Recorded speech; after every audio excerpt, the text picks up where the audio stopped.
Graça e paz de Cristo. Hoje o Vida de Crente está de luto em virtude do falecimento da irmã Evanice Barbosa de Moraes, falecida hoje, dia 17 de novembro de 2018. Nós estamos aqui no velório municipal da cidade de Itaí, onde ela viveu seus últimos anos. E o sepultamento será dentro de instantes, teremos um culto. Então, Vida de Crente hoje especial traz uma reflexão exatamente a respeito da morte. E claro, sempre com base na palavra de Deus. A palavra de Deus diz que nós vivemos apenas uma vez. Veja aí no livro de Hebreus. Capítulo 9, a partir do verso 24, diz assim: Porque Cristo não entrou num santuário feito por mãos, figura do verdadeiro, porém no mesmo céu, para agora comparecer por nós perante a face de Deus. Nem também para si mesmo se oferecer muitas vezes, como o sumo sacerdote cada ano entra no santuário com sangue alheio. De outra maneira, necessário lhe fora padecer muitas vezes desde a fundação do mundo. Mas agora, na consumação dos séculos, uma vez se manifestou para aniquilar o pecado pelo sacrifício de si mesmo.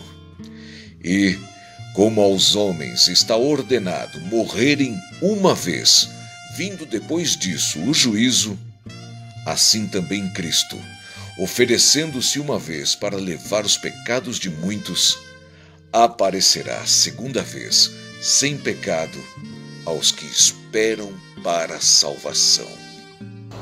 Outra consideração que nós podemos ter a partir do livro de Hebreus é sobre a questão da intercessão dos mortos em favor dos vivos. Há uma passagem aí que fala numa nuvem de testemunhas. Vamos ver. Portanto, nós também, pois que estamos rodeados de uma tão grande nuvem de testemunhas, deixemos todo o embaraço e o pecado que tão de perto nos rodeia e corramos com paciência a carreira que nos está proposta. Muitos interpretam este trecho como uma intercessão daqueles que morreram em Cristo e estão no céu intercedendo por nós. Não há um comum acordo em relação a essa passagem. Este que vos fala crê que essa nuvem de testemunha, na verdade, se refere a um testemunho daqueles heróis da fé. Na verdade, essas pessoas que partiram em Cristo, ou pela sua fé em Deus, deram, na verdade, um testemunho desta fé. É isso que se refere a essa palavra. E não que estejam intercedendo por nós, os vivos. Isso não é possível. Porque, como nós vamos ver agora, esses mortos estão numa espécie de sono, como chamamos, ou como o apóstolo Paulo chama nesta passagem. Veja aí, na primeira carta de Paulo aos Tessalonicenses. Capítulo 4, a partir do verso 13.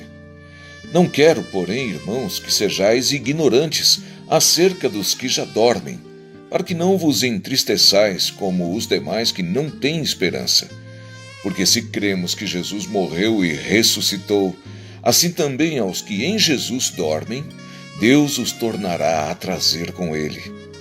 Dizemo-vos, pois, isto pela palavra do Senhor, que nós, os que ficamos vivos para a vinda do Senhor, não precederemos os que dormem. Porque o mesmo Senhor descerá do céu com alarido e com voz de arcanjo e com a trombeta de Deus, e os que morreram em Cristo ressuscitarão primeiro. Depois nós, os que ficamos vivos, seremos arrebatados juntamente com eles nas nuvens a encontrar o Senhor nos ares, e assim estaremos sempre com o Senhor.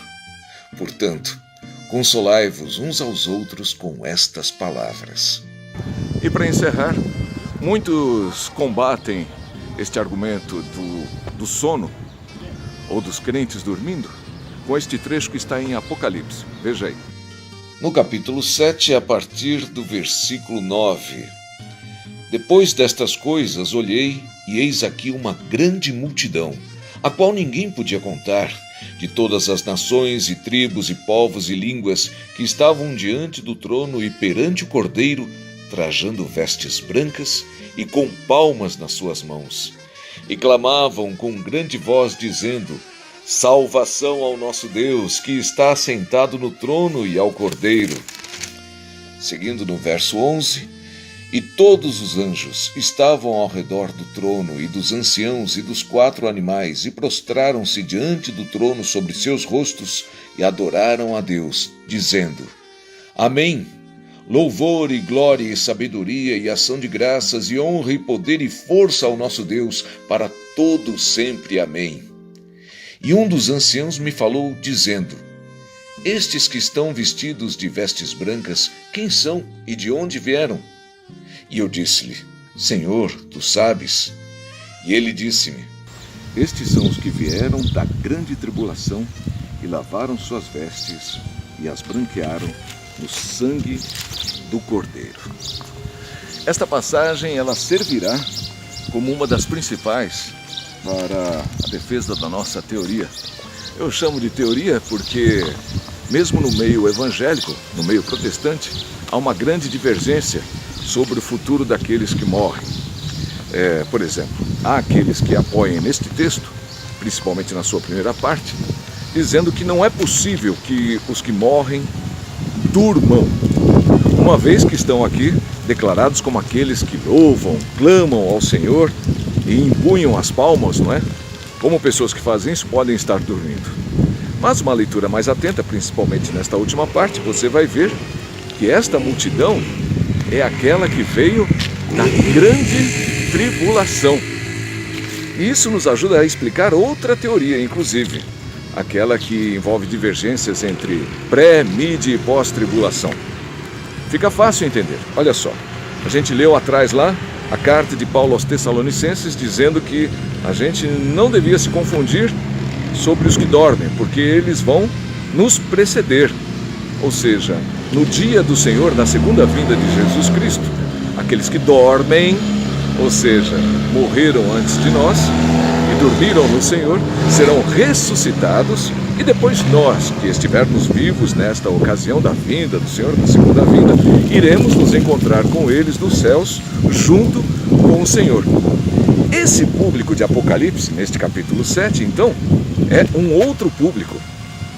É aquele que fica, então, na grande tribulação e, por confessar Jesus Cristo como Senhor, então tem suas vestes branqueadas no sangue do Cordeiro. Ou seja, nós estamos aí discutindo, então, duas teorias. Uma que confirma a pré-tribulação, ou seja, a vinda do Senhor antes da tribulação, e também esta ideia de que aqueles que morrem estão num sono, dormindo, até a segunda vinda do Senhor, quando serão ressuscitados. Mas vamos falar um pouquinho sobre este dormir, porque muitos vão dizer: ora, e aquele ladrão que confessou Jesus Cristo como o Messias, como o Senhor, e recebeu do próprio Senhor a promessa de que estaria hoje com ele no paraíso? Muito bem, aí também vamos explicar, sempre explicando Bíblia pela Bíblia. É assim que funciona. Devemos lembrar que aquele era o momento da crucificação. Provavelmente assim, nublado, céu carregado, não é? Está perto da consumação do trabalho de Jesus Cristo. Ele está perto de morrer e se entregar por nós, pelos nossos pecados. Então há uma diferença entre este hoje histórico, que é o que Jesus veio fazer aqui conosco. Jesus se faz carne, né? Deus se faz carne, habita entre nós e se sacrifica por nós na cruz. E há a diferença do Jesus Cristo na eternidade.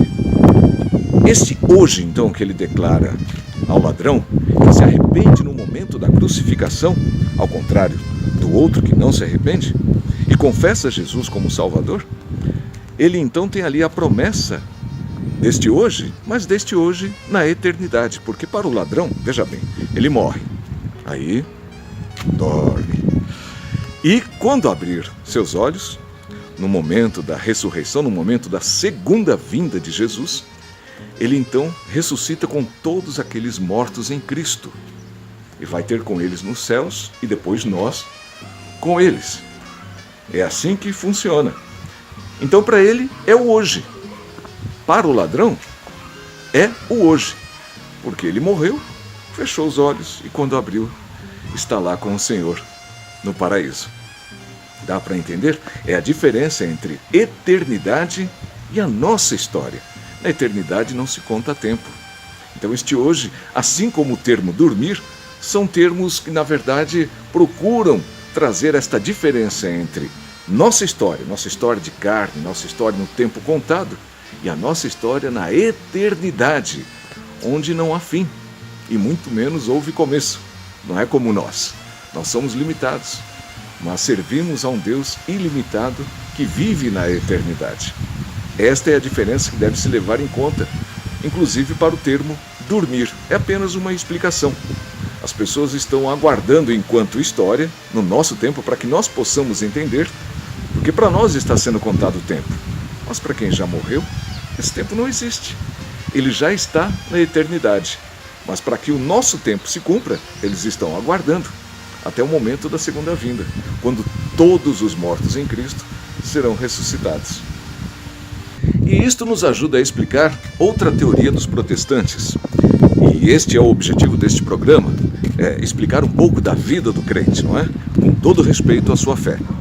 Com base na Bíblia, e sempre na Bíblia, explicando a palavra pela própria palavra, porque isto é possível através do estudo da palavra de Deus, nós também não acreditamos na interferência dos mortos no mundo dos vivos. Não há esse relacionamento. O apóstolo Paulo, inclusive, vai advertir que estas manifestações que muitos acreditam ter em relação aos mortos são, inclusive, manifestações de anjos caídos. Por isso, vale ficar atento a estudar um pouco mais a Santa Palavra de Deus, não é? Que é base de tantas confissões de fé. Então não há como ter parte e excluir outra parte. A Palavra de Deus é uma só. Bom, muito bem. Assim como João recebeu a visão na ilha de Patmos, que estudamos agora neste capítulo 7 de Apocalipse, agora nesse finalzinho deste programa, a irmã homenageada nesta ocasião, a irmã Eivanice Barbosa de Moraes, morta neste dia 17 de novembro, ela também recebia e entregava muitas visões. Por isso, esta homenagem, por isso, olha, veja aí, este grande público que compareceu ao seu velório. Certamente muitas destas pessoas receberam a visão, a palavra, participaram dos cultos promovidos pela irmã Eivanice e irmão Elier. Então nós deixamos aqui a nossa homenagem à irmã Eivanice Barbosa de Moraes, que ao lado do seu marido, Elier, fizeram um grande trabalho, fazendo culto nos lares, louvando a Deus, proclamando o Evangelho em muitas partes, no extremo leste da capital, lá de São Paulo, aqui na cidade de Itaí, no bairro da Moca, tiveram ali anos importantes de suas vidas dedicadas ao Evangelho. E agora a irmã Eivanice deixa seu marido Elier, também seus 3 filhos, Luciano, Leandro, a Renata e 5 netos. E todos, graças a Deus, crentes. É o legado que esta mulher nos deixa. Este exemplo de vida cristã, ela que recebia muitas visões. Eu vou interrompendo por aqui, porque vou participar do culto que está ocorrendo ali, deixando este exemplo de vida para todos nós. Ela está no Senhor, no paraíso, para onde todos nós que cremos no sacrifício do nosso Salvador Jesus Cristo esperamos estar, porque Ele mesmo disse que está nos preparando morada. Assim encerramos o Vida de Crente especial que homenageia a senhora Eivanice Barbosa de Moraes. Graça, paz, fé, esperança, amor.